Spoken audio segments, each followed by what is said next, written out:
I'm also gonna get my show and tell done because like Brendan and I like to get things over with because like Brendan and I sleep with men, so that's confusing. A lot of women after a show usually come up trying to test my sexuality. I'm like, no honey, men have tested it plenty.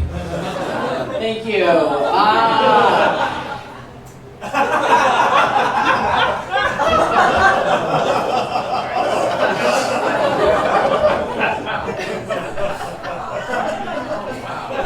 Okay, just in case we're not sure what we're seeing. This is my pony that I had to put down several years ago that my sister was nice enough to put on a blanket for me so that every day I can be reminded of my dead friend. I am a horse girl. I feel like I didn't need to tell you that for you to believe me. Anyone here know or grow up knowing a horse girl? Yeah, exactly. We don't need to tell. We are kind of clear. Anywhere we go, you believe us. We don't really have to convince you of anything. Being a horse girl comes with a certain energy. Like if you're a weird guy, it takes some convincing. If someone's like, oh, that guy fucks, you're like, really? I don't see it. Horse girls, you're like, oh, that girl fucks horses. You're like, oh, she definitely does. She definitely does. That's how weird of a genre horse girls are. I know, because that's the only thing weird enough to make fun of them for. They're like, what else can we say about them that hasn't been said? Oh, she fucks horses. You guys know the rumor about Catherine the Great? Oh, yeah. That she fucked a horse, right? Yeah. People still don't know who she is. Who do you gotta fuck to become a household name around here? I say Catherine the Great, people are like, who? I say Louis C.K., people are like, oh yeah, the guy who jerked off into a plant. What kind of massive animal do I have to fuck to become a headliner? An elephant? A giraffe? A booger with a ponytail? It's not fair. Men get famous for way less effort. Men want to be a little notorious, they fuck their secretary. Women want to be notorious, she has to fuck secretariat.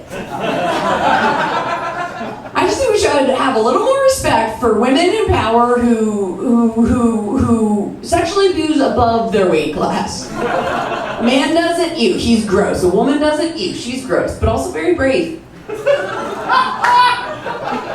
Thank you. I told you I was weird. You're like, even knowing she doesn't fuck horses doesn't make her less weird. I showed you that because it's been a rough couple years. As you can see, I use notes pretty heavily because several years ago, I'm still recovering from an injury to my head called a pixie cut. Anyone who's ever had one in here, it's bad. Even the hairdresser, it was a bad breakup. I got dumped and then ghosted, and even the hairdresser warned me. She was like, short hair is a commitment, and I'm like, apparently not enough one. I don't think I'm alone in the girl department who's done weird things with their hair to get through a mental crisis. I think it's relatable for any girl who's ever been hurt or gotten ill or gotten bangs. All right, y'all look pretty stable. I was so desperate for anything to try that I hadn't tried before. I had done highlights and I'd done layers, and the hairdresser was like, you thought about dyeing? I'm like, twice this week. She's like, what about cutting? I'm like, a little drastic. I knew it was bad because even my girlfriends at the time afterwards were like, oh, yikes, big mistake. I'm like, the haircut or the guy? They're like, both.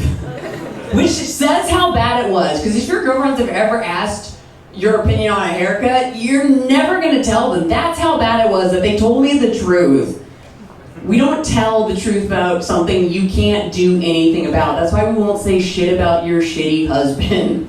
We're like, well, we can tell our true feelings in 8 months, once she grows out of it. I don't like when my girlfriends ask for my opinion because it feels like a test. Being asked for my opinion on something that's already happened and cannot be changed, it feels like I'm a boyfriend who has really not been paying attention.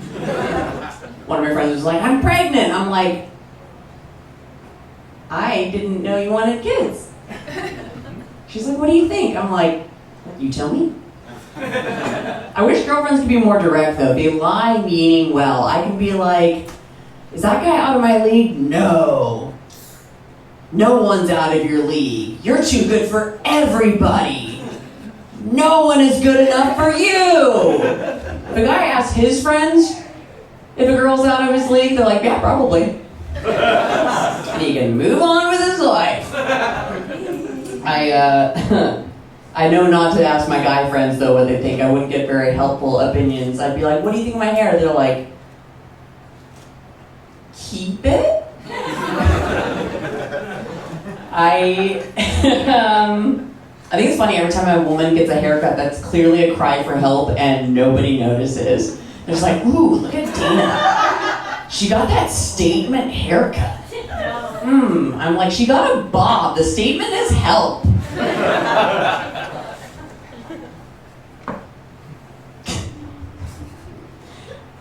Okay, this was me trying tonight, and I don't know what you'll think of my hair for this joke to work or not, but when my hair looks bad, my self-care is slipping. It's the first symptom, but when my hair looks bad, I get advice on everything but my mental health. Friends will be like, have you tried vitamins? I'm like, is codeine a vitamin? Hair is a sign we're publicly drowning. We're like, throw me a life raft. They're like, here's the number for my hairdresser. Thank you. Based on my hair, I can look back at photographs from any time in my life and know exactly what I was going through at that time. I looked at a photo the other day, I was like, oh, that was the day I put my horse down. And my boyfriend's like, how can you tell? I'm like, because she's there in the background, dead. That was a gimme. That was what we call a gimme. I think we've all tried to use, maybe the guys haven't, the women in here, I think we've all tried to use our hair to camouflage what's really going on underneath. When I was in my 20s, I was severely depressed, thinking no one could tell if I dyed my hair red. I was like, they're just gonna think I'm vivacious. I'd do it myself from a box, I'd go to a party, there'd be like, is your scalp bleeding? I was staying in this really shitty dump of an extended stay hotel in New York, and I would dye my hair in the shower. And the night before I was checking out, I dyed my hair and it looked like a bloodbath. I scrubbed, I could not get it out. I left a note for housekeeping. I was like, I'm so sorry for everything. I did not mean to be a burden. I left you all the cash I have. Which made it sound like more of a suicide in retrospect. I can only imagine those housekeeping people came in the next day like, oh my God! Not again! Has anyone here ever seen a psychic? It's embarrassing to admit. When she died, some friends of mine who were very hippie, they got me a session with a pet psychic. A pet psychic, that's right, to try to get some closure. And this lady, I was reading her website, it was like, she can speak to dead cats, she can speak to dead horses, she can speak to dead dogs. I'm like, you really expect me to believe this woman can speak 4 languages? Come on. But I saw her and it was actually really impressive, and also really impressive how territorial my boyfriend got about how much this woman knew about my personal details. He was like, well, they're all just guesses, they're all just really good guesses. I'm like, you still haven't guessed which way I like the toilet paper roll. We've been together 3 years. You still can't guess when I'm mad. We've been together 3 years. You still haven't guessed where I keep the shaving cream. It's like, obviously you know by now that I stopped shaving 3 years ago. It was actually really embarrassing the way I found out I believe in psychics, because I went to one trying to improve my love life and know where I should go from there, and halfway through the session she says, well, in order to find the love of my life, she'd like to sell me this $3,000 crystal.